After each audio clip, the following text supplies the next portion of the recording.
สวัสดีค่ะเฟิร์สจากบริษัท NNT Organize นะคะวันนี้ค่ะเฟิร์สพามาอยู่ที่อุทยานแห่งชาตินะคะเขาแหลมย่าหมู่เกาะเสม็ดจังหวัดระยองค่ะ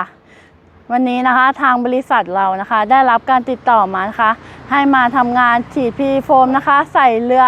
ยางนะคะซึ่งมีขนาดความยาวอยู่ที่7 เมตร 80 เซนกันเลยทีเดียวค่ะและขั้นตอนการทำงานจะเป็นยังไงนะเราไปติดตามรับชมกันเลยค่ะ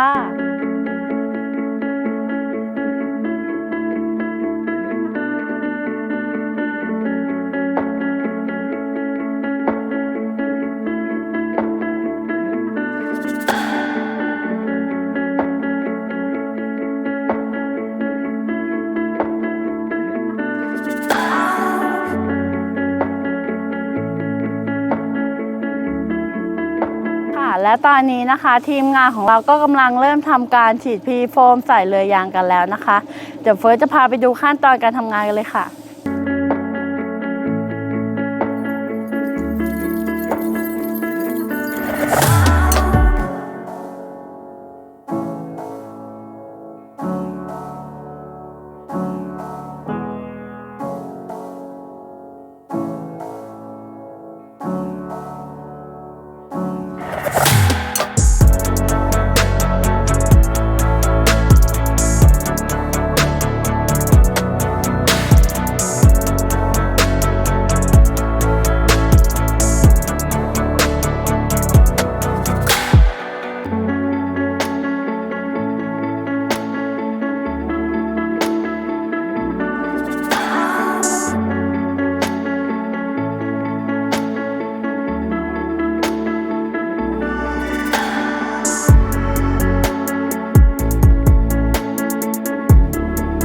และตอนนี้นะคะทีมงานของเราก็จะทำการฉีดพีโฟมใส่เรือยางเสร็จเป็นที่เรียบร้อยแล้วนะคะ